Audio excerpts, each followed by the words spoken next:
భారతదేశం అంటే కేవలం ఒక మ్యాప్లో చూపించే భూభాగం మాత్రమే కాదు. అదొక మహోన్నతమైన సంస్కృతి మరియు పవిత్రమైన జీవన విధానం. మన సంస్కృతిలో అన్నాన్ని పరబ్రహ్మ స్వరూపంగా భావిస్తాం. అన్నం న నింద్యత్ తద్వతం అని ఉపనిషత్తులు బోధిస్తున్నాయి. అంటే అన్నాన్ని నిందించకూడదు, అన్నాన్ని పవిత్రంగా చూడాలి. కానీ నేడు మన కళ్ళ ముందే మన సమాజంలో కొందరు ధన పిశాచులు సామాన్యుల ప్రాణాలతో చెలగాటమాడుతూ పవిత్రమైన ఆహారాన్ని విషతుల్యం చేస్తున్నారు. తాజాగా వికారాబాద్ జిల్లా తాండూరులో వెలుగు చూసిన కల్తీ కోవా ఉదంతం కేవలం ఒక సాదాసీదా నేరం మాత్రమే కాదు. ఇది మన ధర్మంపై, మన జాతి ఆరోగ్యంపై జరుగుతున్న ఒక అదృశ్య యుద్ధం. తాండూరులో టాస్క్ ఫోర్స్ పోలీసులు నిర్వహించిన దాడుల్లో బయటపడ్డ నిజాలు వింటే ఒళ్ళు గగురుపరుస్తుంది.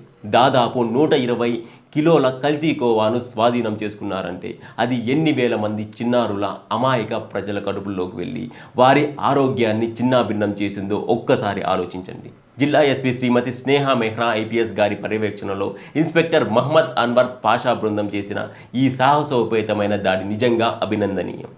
కానీ ఈ మొత్తం వ్యవహారంలో మనం లోతుగా గమనించాల్సిన మరో కోణం ఉంది.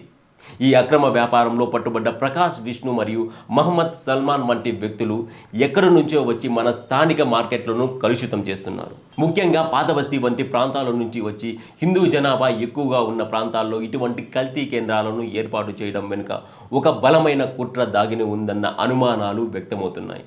దీనినే మనం ఫుడ్ జిహాద్ లేదా ఆహార ఉగ్రవాదం అని పిలవాలి.